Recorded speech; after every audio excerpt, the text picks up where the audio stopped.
오늘은 우리 삼성교회가 이 땅에 세워진 지 61주년 되는 기념주일입니다. 삼성교회가 처음 시작할 때는 특이하게도 어린아이들을 중심으로 교회가 시작이 됐어요. 아마 이런 교회는 거의 없지 않을까 생각이 됩니다. 어른도 없고 목회자도 없이 어린아이들이 전도를 받고 흩어진 게 아니고 그 아이들이 모여서 계속 예배 드리기를 원하고 하나님 믿기를 원하는 그런 가운데에서 교회가 시작이 됐고, 그런 상태로 몇 년을 유지했으니 참 이게 놀라운 일이 아닐 수가 없습니다. 어른도 없고 지도하는 목회자도 없는데 그렇게 교회가 있다고 하는 것은 정말 하나님의 특별한 은혜가 아닌가 싶습니다. 사실 그렇게 되다 보니까 교회가 제대로 운영될 수가 없었겠죠. 교회는 어려울 수밖에 없었을 겁니다. 너무너무 어려웠을 거예요. 그럼에도 하나님이 지켜주시고 은혜를 베풀어 주시어서 교회가 계속 성장하고 자라게 하고 힘을 주시어서 이제 61년이라고 하는 놀라운 시간들을 지내오게 되었고요. 작년에 우리가 60주년을 맞이하면서 해외에 교회를 건축할 수 있게 하신 것 너무나 놀랍고 감사한 일이죠. 이미 작년에 한 개 교회를 건축해서 봉헌했고요. 또 태국에도 지금 우리가 선교헌금을 보내서 교회를 건축하는 일을 진행하고 있는데 900평, 1000평의 땅을 900만 원에 구입을 했고요. 거기다 교회를 건축해야 되는데 그쪽 지역에 교단 노회의 허락과 절차를 거쳐서 진행을 해야 되기 때문에 조금 시간이 지체되는 것 같습니다. 여러분이 빨리 진행될 수 있도록 기도해 주시면 더 빨리 공사가 진행될 수 있으라고 생각을 하고요. 어쨌든 이렇게 61주년을 맞았다고 하는 것 참으로 감사하지 않을 수가 없는데요. 오늘 우리 하나님께서 세우신 삼성교회를 생각해 보면서 또 앞으로의 우리 삼성교회가 가야 될 방향, 비전이 무엇일까? 이런 부분들을 좀 생각해 보려고 오늘 말씀을 선택했습니다. 오늘 말씀은 이스라엘 백성이 애굽을 출발해서 이제 해방이 돼서 애굽을 떠나지요. 그들이 이제 애굽을 떠나서 가나안 땅을 향해서 가는데 하나님은 가나안 땅으로 바로 이끌고 가지 않으시고 그들을 깊은 광야로 이끌고 가셨어요. 그 광야 가운데 신의 산이라고 하는 곳으로 인도하셨는데요. 이 신의 산은 하나님의 1차 목표지였어야 그래서 이스라엘 백성들을 가나안 땅으로 가기 전에 이 신의 산으로 이끌고 가셔서 거기서 하셔야 할 중요한 일들이 있었기 때문에 우선 신의 산으로 이끌고 가시는데요. 애굽을 떠나서 신의 산에 가기까지 2달의 시간이 지나갔습니다. 그래서 3개월이 되던 날이라고 표현됐는데요. 2달의 시간을 지내고 이제 3개월이 접어드는 동안에 광야를 거쳐서 시내산까지 왔죠. 그 과정 속에 잠깐 생각해 보면 출애굽을 했고요. 하나님은 낮에는 구름기둥, 밤에는 불기둥으로 계속해서 이스라엘 백성들을 길을 인도하시고 보호해 주셨죠. 그리고 홍해바다를 만났습니다. 뒤에서 또 갑자기 애굽의 왕과 어마어마한 군대가 쫓아오는 것을 보게 되므로 이제는 앞에는 큰 바다이고 또 뒤에는 어마어마한 군대가 쫓아오기 때문에 우리는 꼼짝없이 여기 다 죽었다 했는데 하나님이 홍해 가운데 바닷길을 내셔서 그들을 안전하게 건너게 하시고 쫓아오는 적은 그 홍해 바다 가운데 완전히 다 몰살시켜서 그들을 전멸시켰죠. 정말 특별한 구원의 은혜를 다시 한번 경험을 했습니다. 그들이 이제 광야를 지나가는 동안에 먹을 것이 없는 위기도 찾아왔고요. 마실 물이 없는 위기도 찾아왔습니다.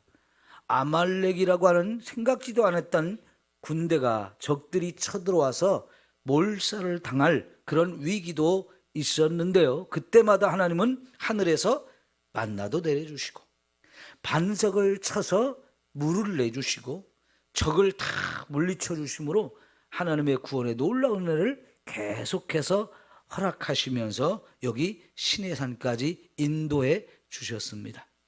그래서 여러분 오늘 말씀의 4절을 보면 그 과정을 하나님은 한마디로 어떻게 표현하냐면 내가 애굽 사람에게 어떻게 행하였음과 내가 어떻게 독수리 날개로 너희를 업어 내게로 인도하였음을 너희가 보았느니라 그랬어요. 한마디로 독수리가 자기 새끼를 날개 위에 업고 먼 길을 안전하게 이동을 시킨 것처럼 이스라엘 백성을 애굽에서 구원해서 이 시내산까지 오던 과정은 독수리가 날개로 그들을 업고 간 것과 같은 그런 특별한 은혜로 여기까지 인도해 주셨다라고 설명을 합니다. 독수리는 하늘을 나는 새들 중에 제왕이라고 할 수 있죠. 그 독수리에게 덤벼들 수 있는 새들은 아무도 없어요. 가장 강력한 힘을 가지고 자기 새끼들을 탁 업어서 이렇게 안전한 곳으로 이동하듯이 하나님이 그 이스라엘 백성들을 그렇게 구원하시고 인도해 주셨다라고 이야기를 하십니다. 자, 그리고 이런 과정을 이스라엘 백성들이 다 경험하고 똑똑히 눈으로 보았다라고 하나님이 확인해 주시죠.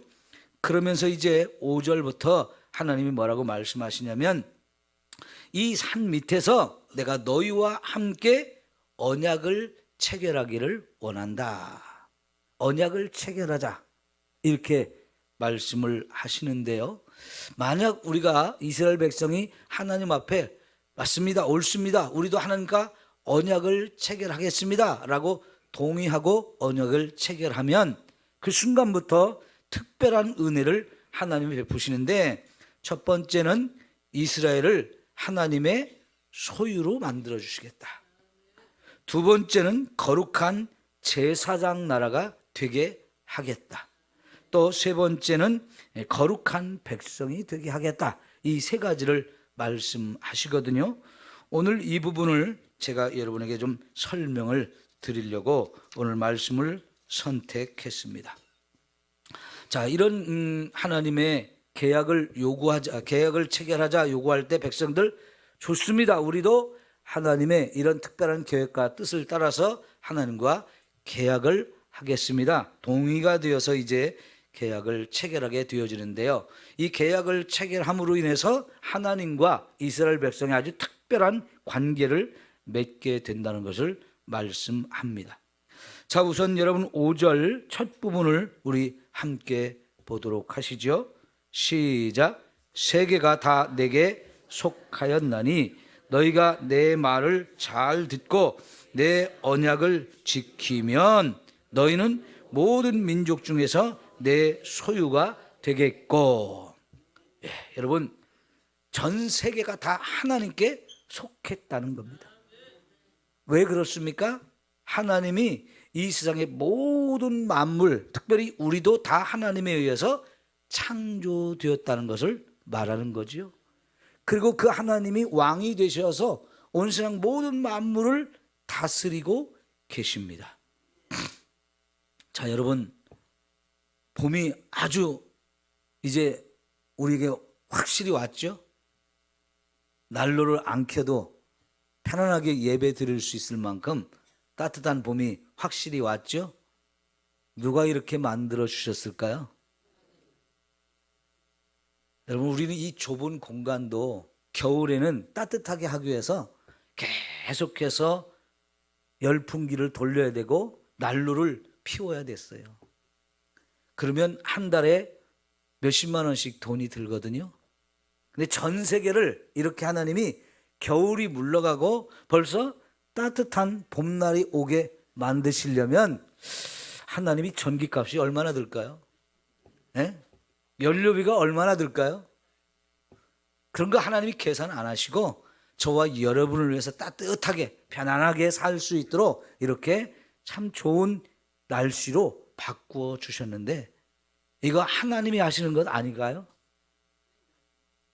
세상에 누가 이런 일을 하겠습니까?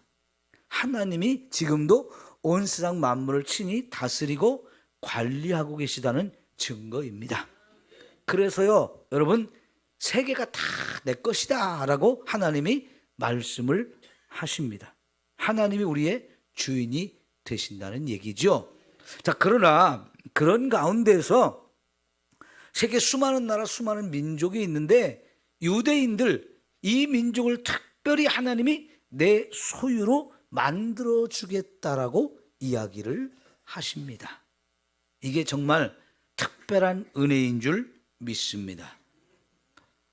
여러분, 이사야 43장 1절을 한번 찾아보시겠습니까? 이사야 43장 1절 말씀.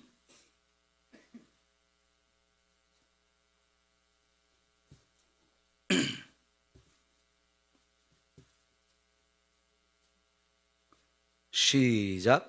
야곱아, 너를 창조하신 여호와께서 지금 말씀하시느니라. 이스라엘아, 너를 지으신 이가 말씀하시느니라. 너는 두려워하지 말라. 내가 너를 구속하였고 내가 너를 지명하여 불렀나니 너는 내 것이라. 아멘. 여러분, 왜 하나님이 우리를 너는 내 것이야 라고 말씀하시냐면 내가 너를 창조했고 내가 너를 지었기 때문이라고 말씀을 하시며 여기 특별히 야곱아 하고 야곱이란 이름을 구체적으로 말씀하고 계시고 이스라엘아 라고 또 이렇게 부르시는데 똑같은 이름이에요. 자, 그런데 여기에다가 이 야곱이나 이스라엘에다가 저와 여러분의 이름을 대신 넣어서 읽어도 이거는 틀린 말이 아닙니다. 그러면 여러분의 이름을 넣어서 야곱, 이스라엘에다 여러분의 이름을 넣어서 다시 한번 읽어봅시다. 시작. 병아가 너를 창조하신 여호와께서 지금 말씀하시느니라. 이스라엘아, 너를 지으신 이가 말씀하시느니라.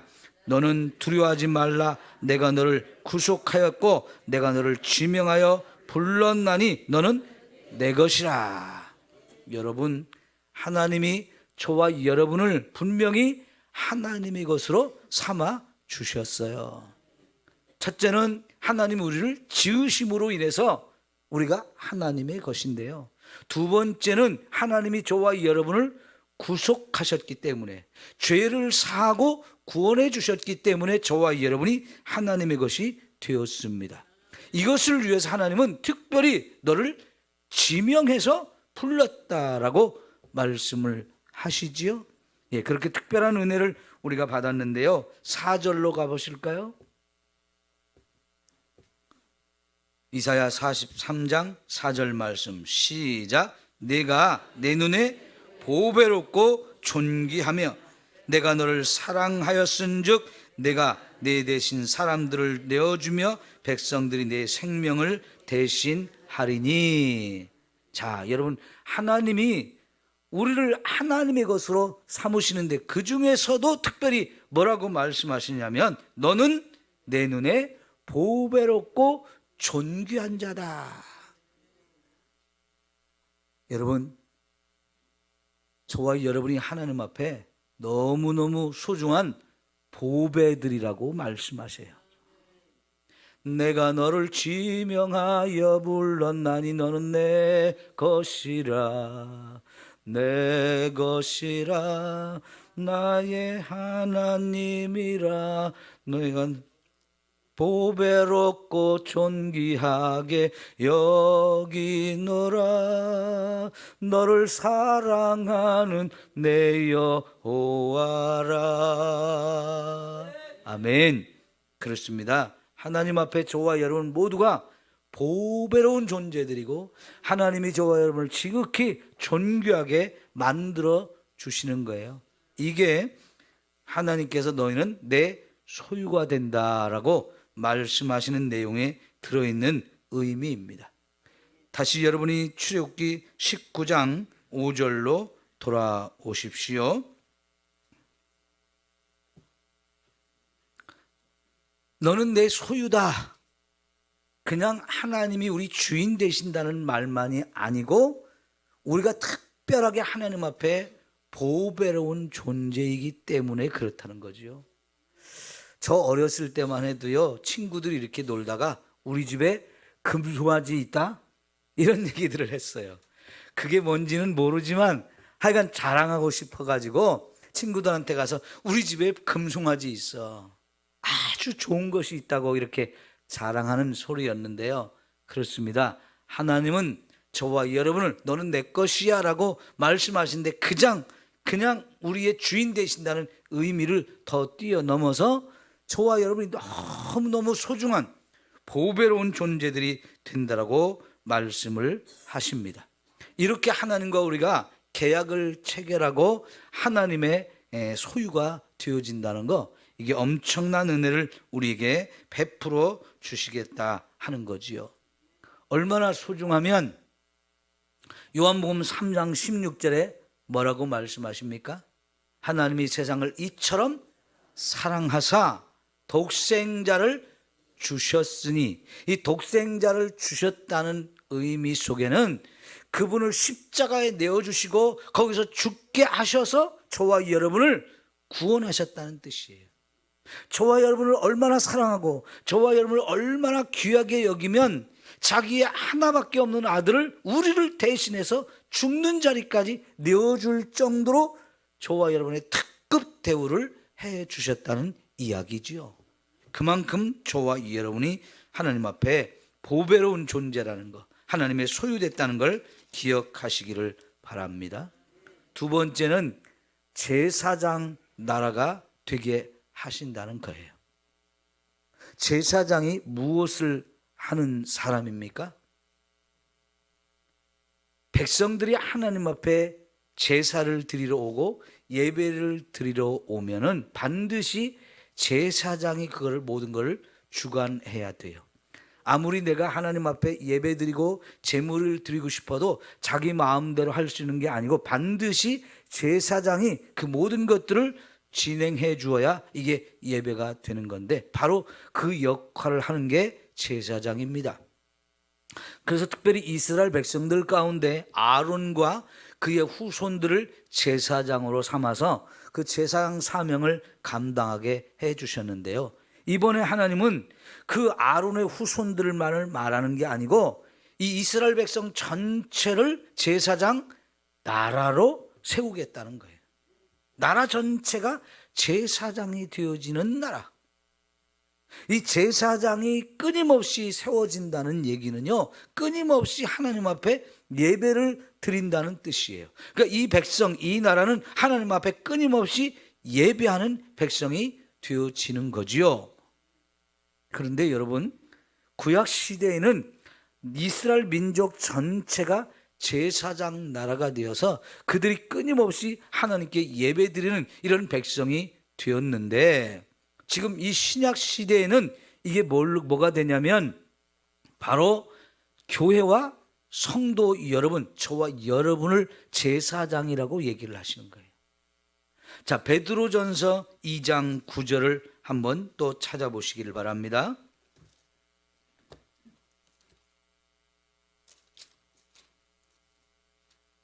신약 성경 378쪽입니다. 베드로전서 2장 9절 말씀. 아까 출애굽기 19장 5절과 6절 말씀을 여기 베드로전서 2장 9절에 다시 인용해서 설명하고 있는 거거든요. 자, 같이 읽습니다. 시작.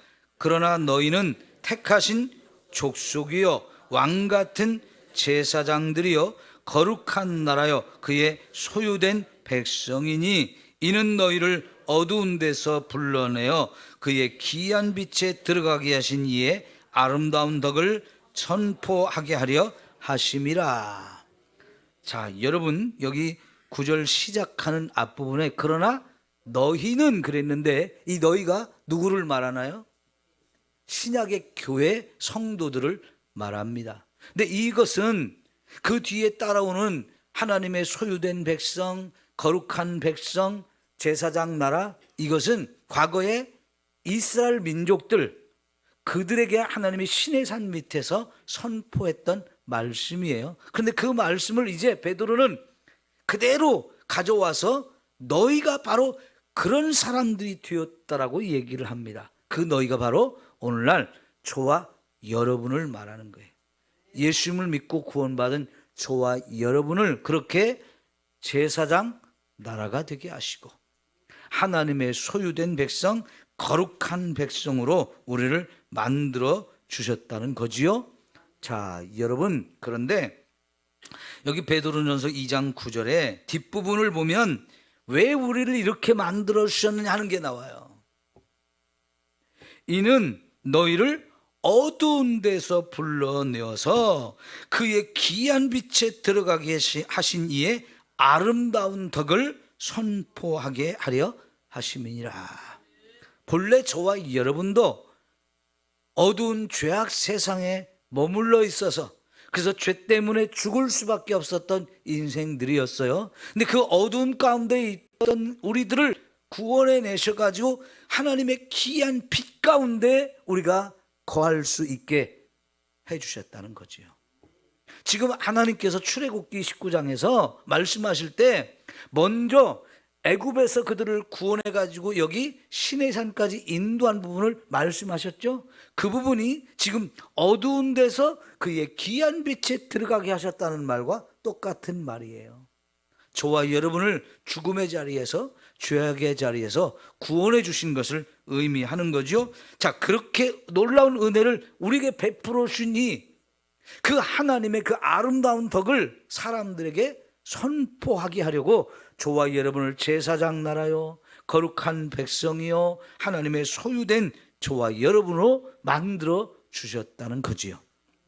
그러면 여러분, 과거에 이스라엘 백성 나라 전체를 제사장 나라가 되게 하신 것은 두 가지 의미가 있는데, 하나는 아까 설명한 대로 이 백성 전체가 하나님께 끊임없이 예배하는 백성이 되게 하신 거예요. 두 번째는 이 제사장은 하나님과 세상을 중간에 서서 연결해주는 중보자 역할을 하는 거예요. 이 이스라엘 민족 자체를 하나님이 구원하시고 이렇게 특별한 제사장 나라, 제사장으로 왕 같은 제사장으로 삼아준 또 하나의 이유는 뭐냐면 세상과 하나님을 연결시켜주는 이 중보자의 역할을 하는 게 제사장인데요. 오늘 저와 여러분이 세상 가운데서 하나님은 나를 이렇게 구원하셨습니다. 당신도 구원할 수 있습니다. 이거를 끊임없이 세상에 선포하고 가르쳐 주려고 이런 역할을 맡겨 주셨다는 거지요. 그런데 여러분, 안타깝게도 구약의 이스라엘은 이 사명을 깨닫지를 못했어요. 그래서 이 사명을 전혀 감당하지 못했어요. 여러분, 출애굽기 19장 5절에서 세계가 다 하나님께 속했다고 그랬죠.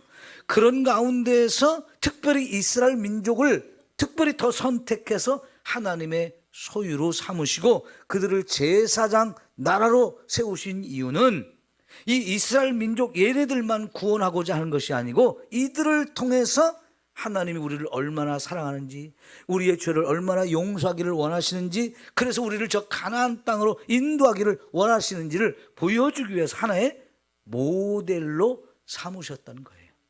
그들을 통해서 세상에 하나님을 드러내고 하나님의 구원의 진리를 가르쳐 주려고, 그래서 세상을 다 구원해서 모두가 하나님의 소유가 되게 하는 이런 일을 하시려고 하나님이 먼저 이스라엘을 선택했는데 이스라엘은 이걸 깨닫지를 못했어요. 그래서 복음을 전하지도 않고요, 이방인들은 다 멸망받아 마땅하고 우리만 구원받았고 우리만 특별히 선택해 줬다고 하면서 이방인들을 무시하는 어리석음을 범했어요. 그런데 예수님이 오셔서 진짜 이 제사장 역할이 무엇인지를 보여주시죠. 그래서 예수님께서 십자가에 죽으시면서도 자기를 죽이는 사람들의 죄를 용서해 달라고 기도하시는데, 이 기도는 제사장의 기도예요. 자기가 바로 그 죄를 지은 저와 여러분 모두를, 그 죄를 대신 짊어지고 대신 죽어서 우리의 죄를 다 용서해 가지고 이 땅에 있는 모든 영혼을 구원하기를 원하시고, 그 일을 이루시려고 예수님이 그렇게 십자가에 죽으셨고, 죽으심의 목적이 바로 그들의 죄를 용서하려고 그렇게 하셨던 거죠. 이게 제사장의 기도인 것입니다. 히브리서에 보면 예수님께서 왜 이 제사장이 되는지, 어떻게 이 제사장 역할과 그 사명을 감당했는지를 정확하게 우리에게 설명해 주는 내용들이거든요. 여러분, 그렇게 예수님이 이렇게 제사장으로 이 땅에 오셔서 자신을 제물로 삼아 하나님께 제사를 드림으로 인해서 이 땅에 이제 수고하고 무거운 짐을 진 자는 다 내게로 오라, 내가 너희를 편히 쉬게 하리라, 이런 은혜를 주시는 게 바로 예수님의 십자가에서 이루신 사건인데요, 오늘 그 예수님의 구원의 은혜를 우리가 세상에 자꾸 전하는 교회가 되어야 한다는 거지요.